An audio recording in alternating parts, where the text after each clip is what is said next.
wirausahawan sedang mempromosikan barang dagangannya melalui media sosial seperti Facebook dan WhatsApp. Wirausahawan juga menawarkan cara bertransaksi dengan menggunakan Siplah Toko Ladang selain bertransaksi secara langsung di toko. Wirausahawan sedang melihat stok barang yang ada di Siplah Toko Ladang dan juga menambahkan barang di daftar produk yang ada di toko ladang.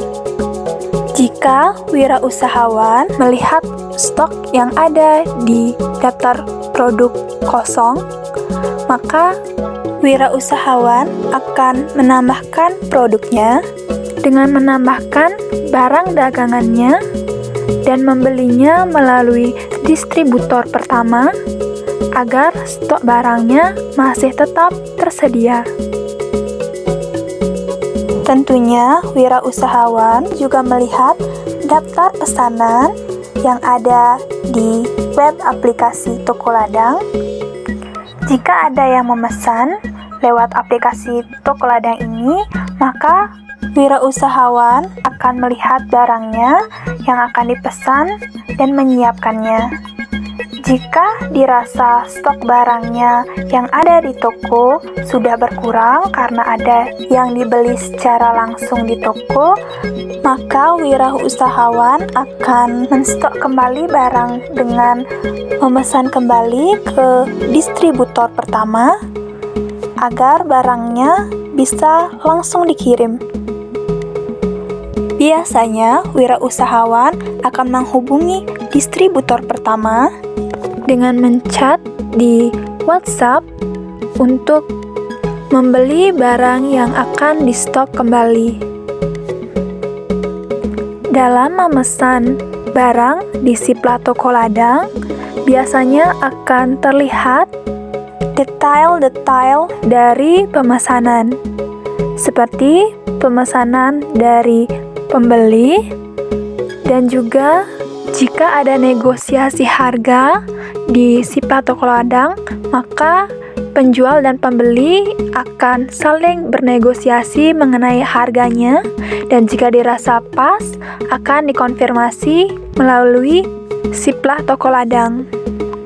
Tidak lupa, wirausahawan akan mengkonfirmasi ke pembeli mengenai pembelian barang di Siplah Toko Ladang agar jelas, dan juga agar tidak ada kesalahan dalam data pembelian yang dibuat oleh pembeli agar menghindari kesalahan. Setelah pemesanan selesai, maka wirausahawan akan mengecek dan mengepak barang pesanan yang akan dibawa ke tempat tujuan. Wirausahawan harus benar-benar memastikan pesanan yang dipesan dengan barang yang akan diberikan ke pembeli. Dengan begitu akan menghindari dari kesalahan dalam penjualan. Setelah pengepakan barang selesai, maka pengiriman harus dilakukan. Opsi pengiriman yang ada hanya untuk kurir toko. Jadi, kurir toko akan membawakan barang yang telah dipesan ke penjual. Penjual akan menerima barang pesanan dan mengecek barang pesanan apakah sudah lengkap atau belum. Setelah barang dipastikan sudah diterima, maka wirausahawan akan mengirimkan kode pembayaran kepada pembeli untuk segera dibayarkan. Bisa melalui kode Briva yang akan dibayarkan ke Toko Ladang, bukan kepada wirausahawan secara langsung. Jika telah selesai melakukan pembayaran, maka akan ada berkas-berkas yang harus di-download, yaitu berkas-berkas elektronik seperti nota, bukti pembayaran, dan lainnya, yang diberikan wirausahawan ke pembeli, agar bisa digunakan dalam melengkapi administrasi.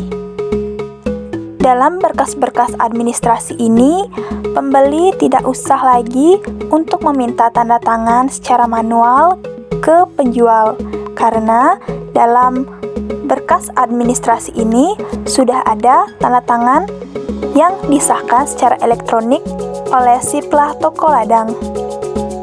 Sehingga secara otomatis berkas-berkas administrasi sudah sah secara hukum. Karena sekarang untuk pembelian dari kantor maupun sekolah atau instansi pemerintahan harus menggunakan web di Siplah seperti toko ladang, Blibli, atau lainnya. Sebenarnya, selain wirausahawan berjualan di toko, menggunakan toko ladang ini merupakan suatu alternatif yang bisa digunakan dalam berwirausaha. Sehingga, jika wirausahawan sedang tidak memiliki barang yang dipesan oleh pembeli, maka wirausahawan bisa mengorder barangnya yang tidak ada stok di toko ke distribusi pertama. Sehingga, jika stok habis di toko, maka wirausahawan bisa membeli produk yang dipesan ke distributor pertama tanpa harus ada stoknya di toko. Sehingga itu akan memudahkan wirausahawan untuk berwirausaha dalam transaksi jual beli di toko ladang. Selain menerima jual beli barang di toko dan juga di toko ladang, toko ini juga menyediakan pengeprintan, fotokopi, hingga cetak foto.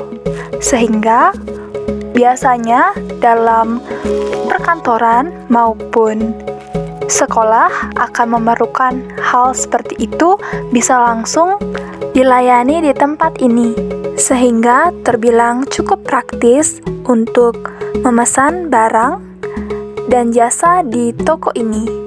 Bisa dikatakan bahwa target utama dari wirausahawan ini adalah kantor, sekolah, dan instansi pemerintahan.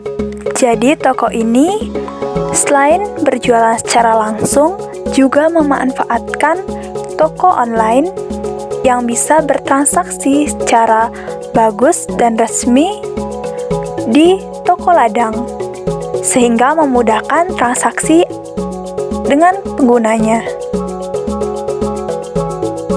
Baik, jadi sekian video kewirausahaan yang ada di sekitar lingkungan saya. Maaf jika ada salah kata dari saya, dan semoga video ini bermanfaat. Sampai jumpa kembali di video-video selanjutnya. Saya ucapkan terima kasih karena sudah menonton video ini.